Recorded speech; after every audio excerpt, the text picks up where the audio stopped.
தலைமுறைகளை தாண்டி தரத்துடன் மீண்டும் தனித்துவம் நிறைந்த கடை ஜிஆர்சி ஜுவல்லர்ஸ் காஞ்சிபுரம். அண்ணாமலை வந்து பேசுறாரு. அவர் அங்கு இருக்கக்கூடிய கிண்டப்பட்ட அல்வாவை இங்க பங்களிச்சு மன்மோகன் சிங் காலத்தை விட இப்போது அதிகமாக மன்மோகன் சிங் இருக்கும்போது சிலிண்டரோட விலை 300 ரூபாய் 250 ரூபாய்க்கு நாங்கள் சிலிண்டர் வாங்கிட்டு இருந்தோம். 5 மடங்கு சிலிண்டர் விலை ஏறி இருக்கு இல்லையா? இப்போது புதிய அறிமுகம் ஆச்சி ஹோட்டல் சாம்பார் 50 கிராம் ரூபாய் 20 மட்டுமே. இவ்வளவு பணத்தை நீங்க அங்க வாங்கிட்டு போயிட்டு நாங்க வந்து எல்லாம் 3 மடங்கு அதிகமா கொடுத்துட்டோம்னா மன்மோகன் சிங் காலத்து எத்தனை 15 வருஷம் ஆகி போச்சுங்க. இன்னும் கூடுதலா என்ன சொல்றீங்க? அதிகமாக நிதி பகிர்வு செய்வதனாலேயே அதிகமாக வரியை, அதாவது நிதி பங்கீட்டை கேட்பதுக்கு உங்களுக்கு உரிமை கிடையாதுன்னு ஒன்றிய அமைச்சர் பேசுறாரு. இதெல்லாம் இந்த அண்ணாமலை சொல்லணும். இது ஒன்றிய அரசு ஏதோ இவர்களுடைய உணர்வில் இருந்து வரலைங்க. இவர்களுக்கு முதல்ல பாஜகவுக்கு மக்கள் நலன் பணி செய்யணுங்கிற உணர்ச்சியே கிடையாது. இது என்னதான் வேரியேஷன் இருந்தாலும் மக்களினுடைய போக்குக்கு செய்கிறவர்கள் இவர்கள். இவங்க மக்கள் நலனை பற்றி உணர்விலேயே கிடையாது. இவ்வளவு ஆட்டம் ஆடிய பிறகும் இந்த மக்கள்கிட்ட இந்த வலி தெரியாத அளவிற்கு வாழ்க்கையை ஓரளவுக்கு ஸ்மூத்தா கொண்டு போறாங்கிற அந்த உணர்ச்சி. நீ யாரு? நீ எங்களை சுரண்டுறதுக்கான ஏஜென்ட். இன்னொரு கேள்வி, நான் முதலமைச்சர் வந்து குறிப்பிடும் பொழுது இந்த மணிப்பூர் கலவரத்தை பற்றிலாம் பேசியிருக்காரு. இதை வந்து அண்ணாமலை என்ன சொல்றாருன்னா, முதலமைச்சர் கனவுல இருக்காரா? முதலமைச்சருடைய வீட்டில் இருக்கிறவங்க மட்டும்தான் பாதுகாப்பாக இருக்காங்க. நீங்கள் வந்து வெளில பாருங்க, எவ்வளோ தமிழ்நாட்டில் வந்து இந்த பெண்களுக்கு எதிரான குற்ற சம்பவங்கள் அதிகமாக நடந்திருக்கு அப்படின்றத குறிப்பிட்டார். பாஜக கூட்டம் கொஞ்சம் அதிகமாக சேர்ந்துட்டு சொல்றாங்க இல்லை, அதுக்கும் இதுக்கும் தொடர்பு. நாட்டில் சட்டம் ஒழுங்கு பாதுகாப்பு இல்லாமல் பெண்களுக்கு பிரச்சனை வருவதற்கும் பாஜகவில் தமிழ்நாட்டில் கொஞ்சம் கூட்டம் ஏறுவதற்கும் காரணம் இருக்கும் நான் நினைக்கிறேன். இன்னைக்கு இவர்களுடைய சித்தாந்தம் கிடையாது, நல்லா புரிஞ்சுக்கங்க. கௌடில்யன் அர்த்த சாஸ்திரத்தில் சொல்லி வச்சிருக்காங்க. எல்முருகன் காலத்திலிருந்து ரவுடிகளை சேர்ப்பது இது இப்ப தீவிரமாயிட்டு.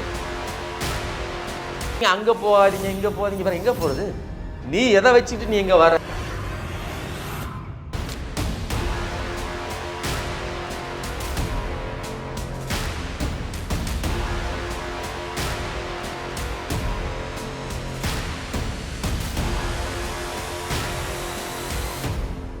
மின்னம்பலம் நேயர்களுக்கு வணக்கம். நான் விஷால் பொலிவர். இன்றைய சிறப்பு விருந்தினர் ஊடகவியலாளர் சுமன் கவி அவர்கள். வணக்கம் தோழர். வணக்கம். நலமா இருக்கீங்களா? சிறப்பு. இன்னைக்கு காலையில் பார்த்தீங்கன்னா முதலமைச்சர் மு க ஸ்டாலின் அவர்கள் உங்களில் ஒருவன் அப்படின்ற ஒரு பேரில் வந்து ஒரு வீடியோவை வெளியிட்டிருக்காரு. அவர் பல்வேறு விஷயங்களை ப்ரெஸ்ஸை சந்திக்கிறதா இருக்கட்டும், பல விஷயங்களை வெளியிடுவார். ஆனால் குறிப்பாக இந்த நேரத்தில் இந்த வீடியோ வெளியிடுறதுக்கான காரணம் என்ன கட்டாயம் அவருக்கு இருக்கு? இல்லை, அதாவது மக்களோடு ஒரு இன்ட்ராக்ஷன் இருக்கணும் அப்படின்னு நினைக்கக்கூடியது ஒரு அரசு தரப்பினுடைய ஒரு நல்ல அணுகுமுறை. இப்போ நீங்கள் மன் கி பாத்னு ஒன்று நடத்தினார் மோடி. அவர் அந்த நிகழ்ச்சி சரி தப்பு அப்படிங்கிறதுக்குள்ளே போகிறதுக்கு முன்னாடி குறைஞ்சபட்சம் அதையாவது செஞ்சாரே அப்படிங்கிற அளவில் தான் இருந்துச்சு. அதோட பொருள் என்னென்னா, எந்த மீடியாவுக்கும் வர்றதில்ல, யார்கிட்டையும் பேசுகிறதில்ல, என்ன தகவல் நீங்கள் என்ன நினைக்கிறீங்க, ஸ்கிரிப்டடாக வச்சுருந்தா கூட நீங்கள் என்ன பண்ணிகிட்டு இருக்கீங்க எங்களுக்கு தெரியாது. எப்போமாவது 2 பேர்கிட்ட வெளியில் இருந்து ஒரு ஃபோட்டோ ஷூட் எடுத்து கிளம்புறதோட சரி. இப்படி இருந்ததுக்கு பதிலாக ஏதோ ஒன்று இந்த மக்களோடு நான் பகிர்ந்துக்கிட விரும்புகிறேன் அப்படின்னு அவர் பேசினார். இப்போ இவரை பொறுத்தவரையில் இவர் ப்ரெஸ்ஸு சந்திக்க தான் செய்கிறாரு, மக்களோடு நேரடியாக மக்களை சந்திக்கிறாரு, எல்லாமே நடக்குது. கூடுதலாக வந்து இந்த அரசு எந்த திசையில் போயிட்டுருக்குது, தமிழ்நாட்டினுடைய நிதி இது விவகாரங்களில் ஒன்றிய அரசு எப்படி வேலை செய்கிறது, இதெல்லாம் வந்து இப்போ நாம் தினசரியும் பேசுகிறோம், அந்த கட்சியிலேருந்து நிறைய பேர் பேசுகிறாங்க, அவர்களுக்கு பேசுவதற்குன்னு சொல்லி ஆட்கள் இருக்காங்க. எல்லாரும் பேசினாலும் கூட முதலமைச்சர் அவர் சொன்னால்தான் அதுக்கு வந்து நியாயமாக இருக்கும்.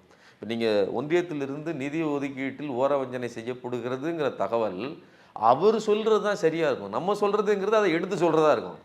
சரி, ஸோ அந்த இம்பார்ட்டன்ஸியை மக்கள்கிட்ட கொண்டு போய் சேர்க்கணுங்கள, அதுக்காக இந்த மாதிரியான ஒரு பிளாட்ஃபார்மை அவர் உருவாக்கி அவர் பேசுகிறாரு அப்படின்னு நான் நினைக்கிறேன். இப்போ அவர் நிதி கொடுக்கல அப்படின்றத வந்து இந்த ஆட்சி வந்ததுலேருந்தே அவர் பல்வேறு விதமான நேரத்தில் வந்து சொல்லிக்கிட்டே இருக்காருன்னு பொழுது, இப்போ தொடர்ச்சியாக ஒரு அரசியலுக்காக இதை பயன்படுத்துகிறாங்களா அப்படின்ற ஒரு கேள்வி இருக்கு இல்லையே?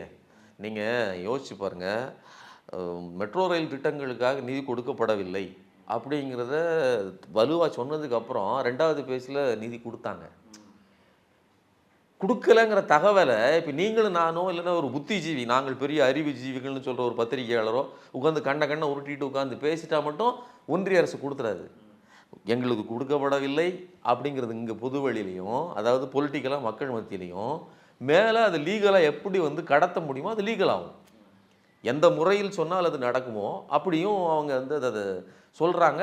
அதுக்கான பாசிபிலிட்டி, அதாவது நீங்கள் யோசிச்சு பாருங்கள், ஒப்பீட்டளவில் மற்ற மாநிலங்களோட தமிழ்நாடு ஒன்றியத்துக்கு பிடிக்காத மாநிலம். ஏதோ ஓட்டு இவர்களுக்கு போடலைங்கிறது மட்டும் இல்லை, ஃபிலாசபிக்கலாகவே நாம் எதிரானவர்கள். அப்போ அவர்களுக்கு ஒரு எரிச்சல் உள்ளூர இருந்துகிட்டே இருக்குது. இந்திய எதிர்த்துக்கிட்டது ஏற்றுக்கிட்டது இல்லை, ஏதோ ஒரு வகையில் உங்களை துன்புறுத்திக்கிட்டே இருக்கணுங்கிற நினைக்கக்கூடிய ஒரு மனோநிலை. அது ஒரு டாமினேட்டட் மனோநிலை. நான் பெரிய மேலே இருக்கிறேன் அப்படிங்கிற அந்த தொனியிலே தான் அவர்கள் கீழே பார்க்குறாங்க. ஆனால் அவர்கள்ட்ட கூட நியாயமாக எந்த விதத்தில் வைக்க முடியுமோ வைத்து அவர்கள்ட்ட இருந்து நிதியை பெறுவதற்கான, நான் தான் சொல்கிறேன், இந்த இது மெட்ரோ ரயில் திட்டத்துக்கான பணிக்கான பணத்தை வாங்கியதாக இருக்கட்டும், பல்வேறு விஷயங்களுக்கும் சொல்லுவது மட்டுமல்ல, தொடர்ந்து கன்சிஸ்டண்டாக இயங்கி அதாவது நீதித்துறை வழியாகத்தான், சட்டத்தின் மூலமாக தான் சில விஷயத்தை செய்ய முடியும். நமக்கு டிலே ஆகுதுன்றதை இப்போ டிலே ஆகுதுன்றதை ஏத்துக்கிறேன், ஆனா புறக்கணிக்குது, நம்மள வந்து புறக்கணிக்கிறாங்க, வேற மாதிரி பாக்குறாங்கன்றதை எப்படி நம்ம புரிஞ்சுக்கணும்? கன்ஃபார்மா சொல்றேன். நீங்க ரொம்ப பின்னாடி உள்ள டேட்டாவெல்லாம் வேண்டாம்.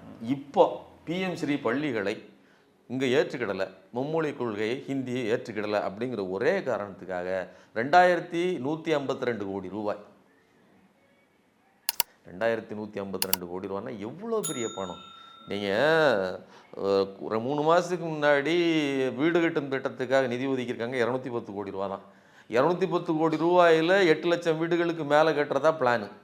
அவ்வளோ வீடுகள் கட்டுறதுக்கே 210 கோடி ரூபான்னா 2152 கோடி ரூபான்னா எவ்வளோ பணம்.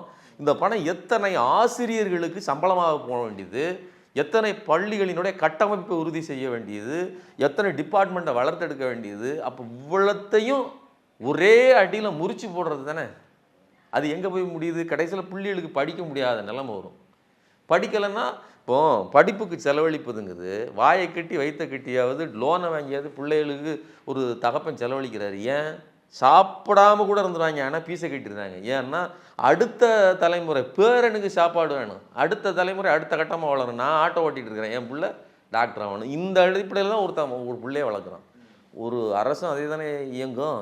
இப்போ இந்த தலைமுறை 2-3 தலைமுறைகளாக இந்த திராவிட அரசு வந்து, அதாவது நீதி கட்சி ஆட்சி காலத்திலேருந்து படிப்படியாக போராடி ஒரு பெரிய கல்வி தகுதியை மற்ற மாநிலங்களோடு ஒப்பிடும்போது பெரிய அளவிலான கிராஸ் என்ரோல்மெண்ட் ரேஷியோவில் முன்னேறிய இடத்தை நாம் பெற்றுக்கிறோம்.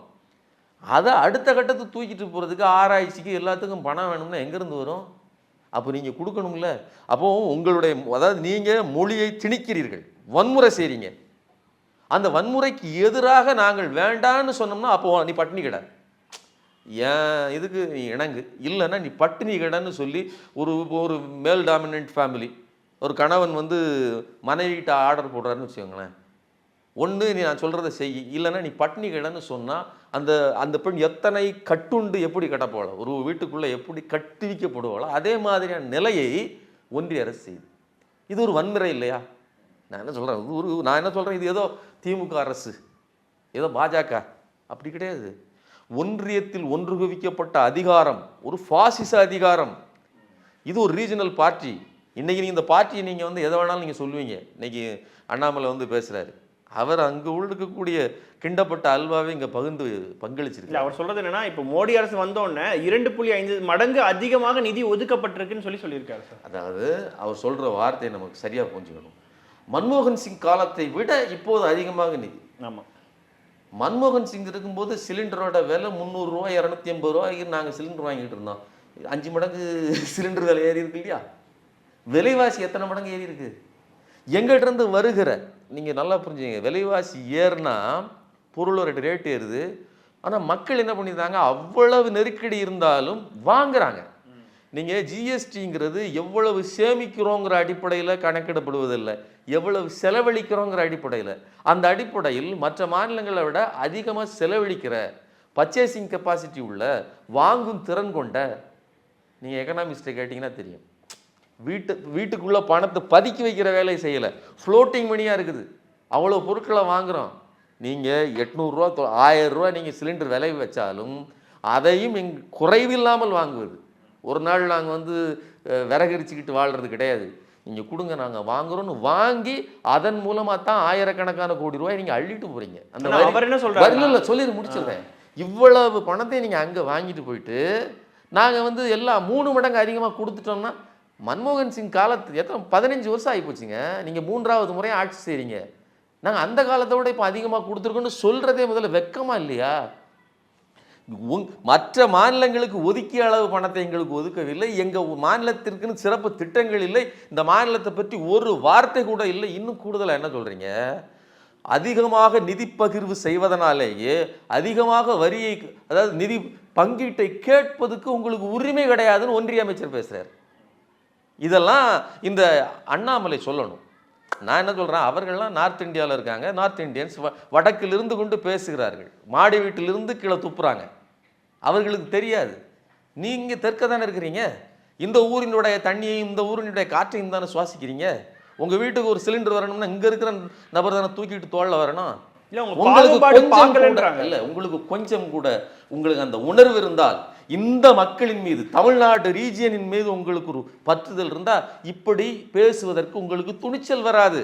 உங்கள் உணர்வில் இல்லையே. நான் என்ன கேட்குறேன், நான் தான் மறுபடியும் சொல்கிறேன். கர்நாடகாவில் காவிரி பிரச்சனைன்னா பாஜகக்காரன் கர்நாடகாவுக்கு நிற்பான். கேரளாவில் தண்ணி பிரச்சனை அப்படின்னு சொன்னால் பாஜகக்காரன் கேரளாவோட பாஜகக்காரன் கேரளாவுக்கு நிற்பான். ஆனால் தமிழ்நாட்டில் ஒரு பாஜகக்காரன் இருக்கான். அவன் எந்த பிரீடுனே, எந்த மண்ணால் செய்யப்பட்டவனே தெரியல. அவன் ஒரு வினோதமான ஜந்து. அவன் என்ன பண்ணுறான், கர்நாடகாவில் பிரச்சனை, காவிரி பிரச்சனைனா கர்நாடகாவுக்கு நிற்கிறான். தமிழ்நாட்டில் உட்காந்துக்கிட்டு இருக்கிறான். இங்கேருந்து கேரளாவுக்கு ஆதரிக்கிறான். இப்போ நீ சொல்கிறீல்ல திராவிடம் திராவிடம், திராவிடம் தமிழ்நாட்டுக்காக பேசுது, தமிழ் மக்களுக்காக பேசுது.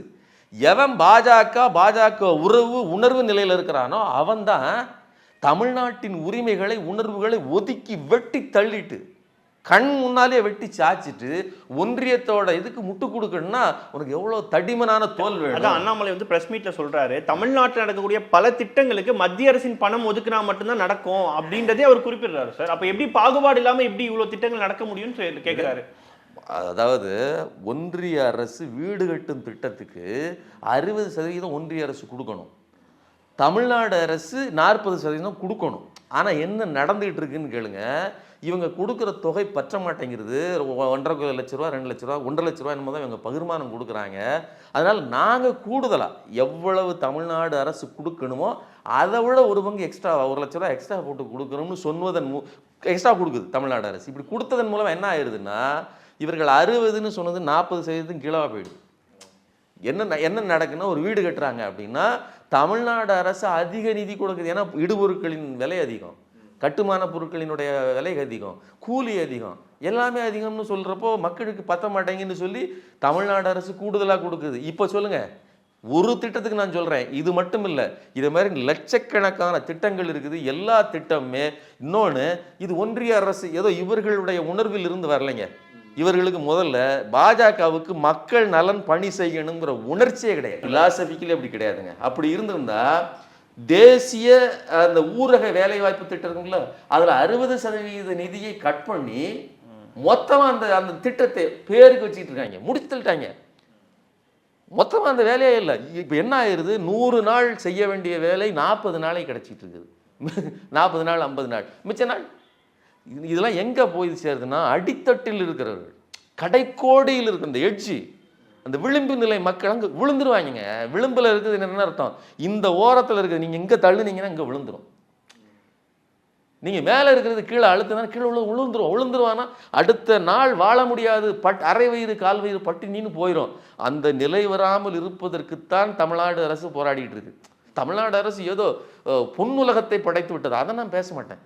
இந்தியாங்கிற ஒரு நாட்டுக்குள்ளே இருந்துக்கிட்டு ஏழைகள் இல்லாத நாட்டை உருவாக்கணும்னு போராடலாம் முடியாது. ஆனால் இந்த ஏழை மக்கள்கிட்டையும் கூட சிறந்த வாழ்க்கை முறையை உருவாக்கணுங்கிறதுக்காக தான் இவங்க போராடிட்டு இருக்காங்க. 3 வேளை சாப்பாடு. நீங்கள் அரிசி இங்கே இந்த மக்களுக்கு வந்து என்னத்தை செஞ்சுட்டுன்னு சில பேர் கேட்பாங்க. இந்த அரிசி தான் கடைசியில் இருக்கிறவனுடைய வயிற்றை பார். நீ உன் வீட்டுக்கு அது கோழிக்கு உணவு, அவனுக்கு அதுதான் 3 வேளை உணவு. அப்போது நீங்கள் ஒரு கடைக்கோடி மக்களினுடைய உணர்வு நிலையிலிருந்து இந்த அரசு வேலை செய்கிறது.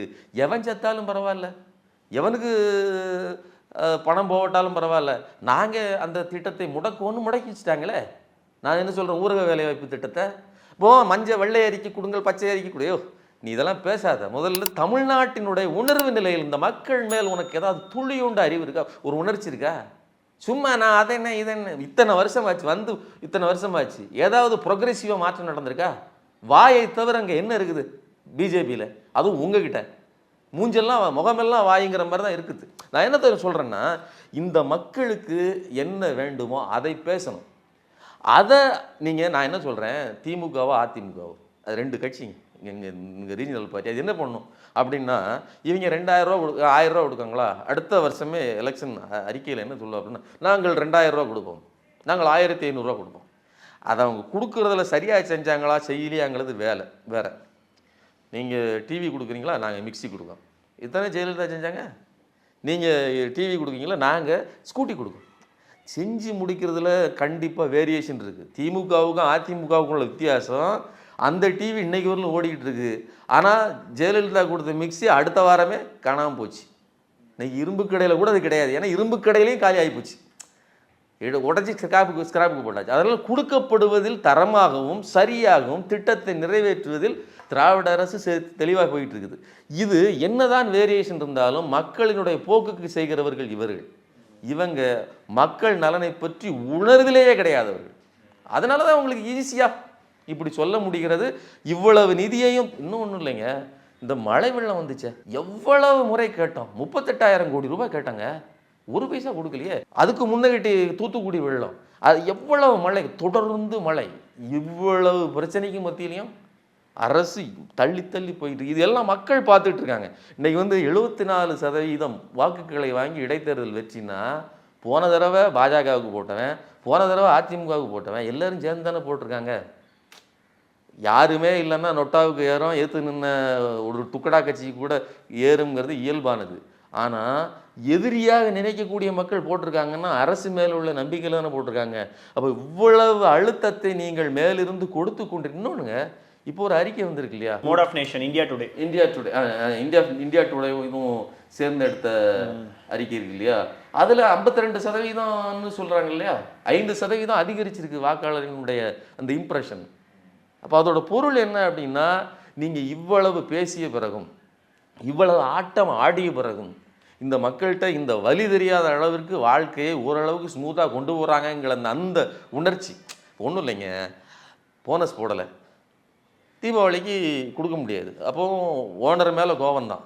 ஆனால் அப்பா பரவாயில்ல, ஓரளவுக்கு குடும்பத்தை மேட்ச் பண்ணிட்டுறாங்க, பிள்ளைக்கு தெரியும். இதே தான் சரிங்களா இருக்கிற சூழ்நிலைக்கு உள்ள. ஆனால் அந்த ஓனர் மேலே இந்த குடும்பத்துக்கு ஒரு காலம் நல்ல மரியாதை வராது. அதே தான், நீ எனக்கு தர வேண்டிய பங்கை நீ தரவில்லை, என்னை சுரண்டதை அதிகமாக சுரண்டிகிட்டு இருக்கிற, அதனால் நீ யார்? நீ எங்களை சுரண்டுறதுக்கான ஏஜென்ட். யார்? அண்ணாமலை சொல்கிறேன், ஏஜென்ட் கூட கிடையாது. நான் தான் சொல்கிறேனே, அங்கே ஒரு பெரிய தாலி வச்சு அல்வா கிண்டுறாங்க. அதான் 1950 அல்வா கிண்டுறாங்க. அது எல்லாமே ஒரு அல்வா செர்மனின்னே வச்சுருக்கிறான், இந்த தாலியில் அல்வா கிண்டு வடை. எங்களுக்கு அப்போல்லாம் அந்த அல்வா கிண்டுவதற்கு எந்த பொருளுமே தெரியல.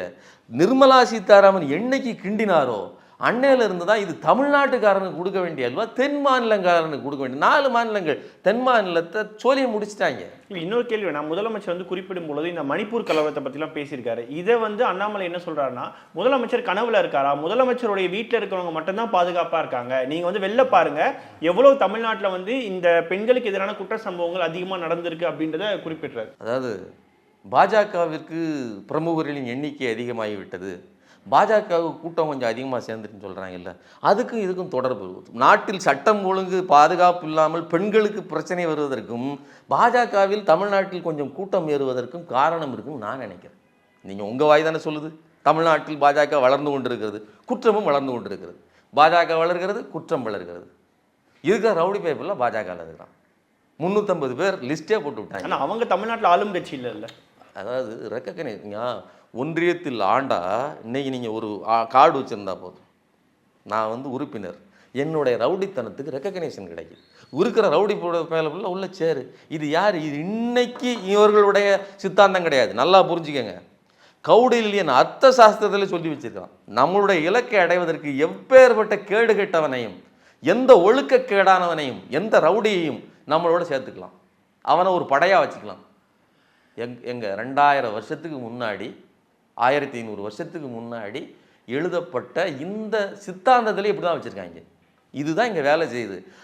எல்முருகன் காலத்திலிருந்து ரவுடிகளை சேர்ப்பது இது இப்போ தீவிரமாகிட்டுது. நான் என்ன சொல்கிறேன், இங்கே குற்றம் பெருகுதுன்னு சொன்னால் அதுக்கு முதல் காரணம் இந்த கட்சி வளர்ந்து கொண்டிருப்பது அப்படிங்கிற அந்த காரணம் தான். நான் என்ன சொல்கிறேன், இந்த கட்சி தேய ஆரம்பிச்சுன்னா குற்றம் குறைஞ்சிடும் ரோட்டில். இது சமமான நேர்மாறல்னு சொல்லுவாங்க இல்லையா, கூடினால் கூடும் குறைந்தால் குறையும் வாங்கலாம். இந்த நேர் விகிதத்தில் இது ஏறுகிறது. இந்த குற்றவாளிகள் எல்லாம் உன் கூடாரத்தில், உங்களுடைய அரவணைப்பில், பாதுகாப்பில், எல்லாத்துலேயும் தான் இருக்காங்க. அந்த தைரியத்தில் தான் இவ்வளவு குற்றங்களே. நீங்கள் குற்றம் ஏறுவதாக இருந்தால் அப்படி ஒன்றும் ஏறலை. நான் இன்னொன்று சொல்கிறேன், நீங்கள் ஒன்றியத்தில் இருக்கக்கூடிய எந்த டேட்டா அடிப்படையிலையும் தமிழ்நாடு குற்றத்தில் உயர்ந்த மாநிலமே கிடையாது. நீங்கள் பெண்களுக்கு எதிரான குற்றத்தில் மத்திய பிரதேசம் உச்சத்தில் இருக்குது, உத்தரப்பிரதேசம் இருக்குது. அங்கெல்லாம் கிட்டத்தட்ட 57,000 அளவிற்கு இது பதிவு செய்யப்பட்டிருக்குது. இங்கே வெறும் 5,600 கேஸ் தான் பெண்களுக்கு எதிரான கேஸ் ஒரு வருஷத்தில் பதிவு செய்யப்பட்டிருக்குது. கிட்டத்தட்ட 10-11 மடங்கு அதிகமாக இருக்குதாங்க.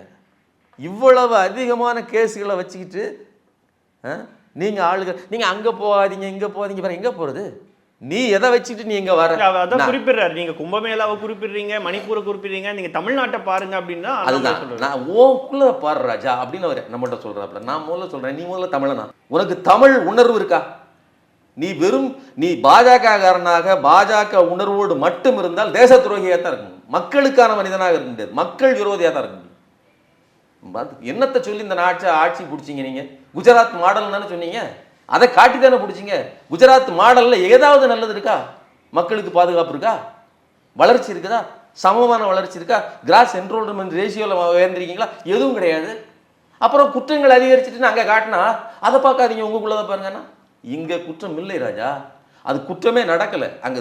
அதாவது நீங்கள் சொல்லுகிற அளவுக்கு திட்டமிட்டு அரசு செய்யலை. ஒரு குற்ற சம்பவம், அந்த ஒரு சம்பவத்தை வச்சுக்கிட்டு ஊதுறாங்க. அந்த பலுவன் எவ்வளவுதான் பார்த்தாங்க, எவ்வளவு பெருக்கியும் அதுக்கு மேலே வரல. நான் என்ன சொல்கிறேன், அங்கே கண் முன்னால் ரோட்டில் எடுத்துகிட்டு போகிறாங்க. அரசு பயங்கரவாதம் நடந்திருக்குது, அரசினுடைய அனுமதியோடு நடந்திருக்கு. அதனால தான் நீங்களே வேறு வழி இல்லாமல் ஓடி தொலைச்சிரு அப்படின்னு விரட்டிட்டு நீங்கள் கையில் எடுக்க வேண்டிய கட்டாயம் உங்களுக்கு கையேறு நிலையில் நீங்கள் இருந்துருக்கீங்க. இப்படி அங்கே நடந்துகிட்டு இருக்கு. வெக்கம் இல்லையா உங்களுக்கு? உங்களுடைய பாஜக ஆட்சின்னு சொல்கிறீங்க. நான் என்ன சொல்கிறேன், முதல்ல ஒரு கட்சிக்காரனாகவும் உங்கள்கிட்ட ஜென்யூனிட்டி இல்லை. இந்த நாட்டின் தமிழ் பிரதேசத்தினுடைய இந்த கான்டினென்ட்டோட ஒரு மனிதனாக, இங்கே இருக்கக்கூடிய மக்களுக்கான மனிதனாக அந்த உணர்ச்சி இல்லை. முழுக்க அங்கே என்னது, அது அப்படித்தான் இருக்கும், இது இப்படித்தான் இருக்கும். நீ ஒழுக்கமாக இருக்கியா? எவ்வளோ பெரிய இதைத்தான் நான் சொல்கிறேன். இவ்வளவு பேசுவதற்கு உங்களுக்கு தகுதி வந்துருக்குன்னா அப்போ எவ்வளோ பெரிய ரவுடி பேரையும் உள்ளே சேர்த்துக்கிட்டு நீ ஒழுக்கமாருன்னு சொல்கிறது ஈஸியாக முடியும். இது வலதுசாரி கண்ணோட்டம் தான்.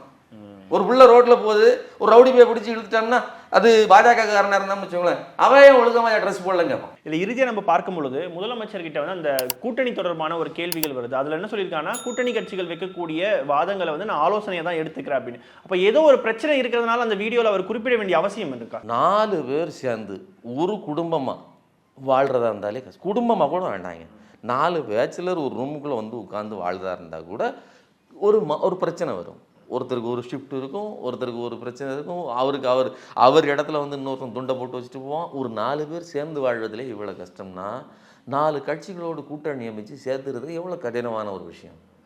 ஆனாலும் கூட இந்த கூட்டணி என்பது நீண்ட காலமாக தொடர்ந்து கொண்டிருக்கு. 2019 முன்னாடி இருந்தே இந்த கூட்டணி தொடர்ந்து கொண்டிருக்குன்னா இது சாதாரணமான விஷயமா?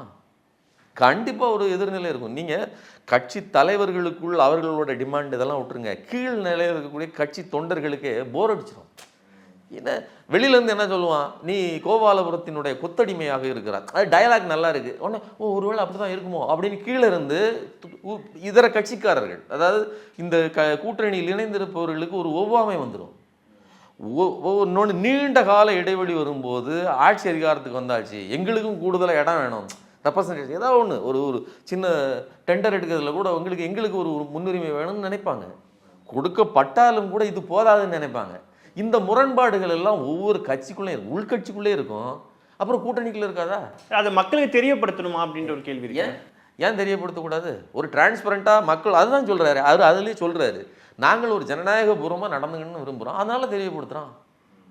இல்லை எதையும் மூடி எல்லாம் கரெக்டாக இருக்குன்னு வாயை மூடிட்டு நேராக போய் அங்கே போய் உட்காந்துட்டு எது அமெரிக்காவில் உட்காந்துட்டு இங்கே எல்லாத்தையும் நடத்திட்டு இருக்கக்கூடிய மோடி மாதிரி இருக்குன்னு நினைக்கிறீங்களா? புரியுதா உங்களுக்கு? அதனால் ஜனநாயகபூர்வமாக இருக்கிறாங்க இவங்க. அமித்ஷா, மோடி இவர்கள்லாம் வேறு ஏதோ ஒரு வேலை பார்த்துட்டு இருக்கும்போது எங்கேயாவது ஒரு குழந்தைகளோட உட்காந்து அல்லது எங்கேயாவது ஒரு ஃபோட்டோ ஷூட் எடுத்துகிட்டு இருக்கும்போது இங்கே முக்கியமான நிகழ்வுகள்லாம் நடந்துகிட்டு இருக்கும். அது எப்படின்னு பார்த்தீங்கன்னா, ஏற்கனவே திட்டம் போட்டு கொடுத்துட்டு அங்கே போய் உட்காந்துருவாங்க. எதுவுமே தெரியாத மாதிரி, ஐயாவுக்கு எதுவுமே தெரியாது, ஆனால் நடந்துலாம் நடக்கும். அது எப்படி நடக்கும்? தானாக நடக்குமா? அப்போ அப்படிப்பட்ட அதுதான் ஃபாசிசம். எனக்கு இதுக்கு சம்மந்தமே இல்லை, நான் அப்படியா அப்படிங்கிற மாதிரி, நாட்டுக்கு நமக்கு சம்மந்தமே இல்லைங்கிற மாதிரி உட்காந்துருப்பாங்க வெளிநாட்டில். ஆனால் இங்கே நடக்கக்கூடிய அநியாயம் ஃபுல்லாக நடந்துகிட்டு இருக்கும். அவ்வளோ திட்டத்தையும் இங்கே போட்டு வச்சுருப்பாங்க. அப்படி இங்கே இல்லை அப்படிங்கிறது தான் இவர் சொல்கிறாரு. பல்வேறு கேள்விகளுக்கு மிக ஆழமாகவும் பொறுமையாகவும் பதில் தந்தமைக்கு மிக நன்றி. நன்றி. தலைமுறைகளை தாண்டி தரத்துடன் மீண்டும் தனித்துவம் நிறைந்த கடை ஜிஆர்சி ஜுவல்லர்ஸ் காஞ்சிபுரம். இப்போது புதிய அறிமுகம் ஆச்சி ஹோட்டல் சாம்பார் 50 கிராம் ரூபாய் 20 மட்டுமே. மின்னம்பலம்.com தமிழின் முதல் மொபைல் பத்திரிகை.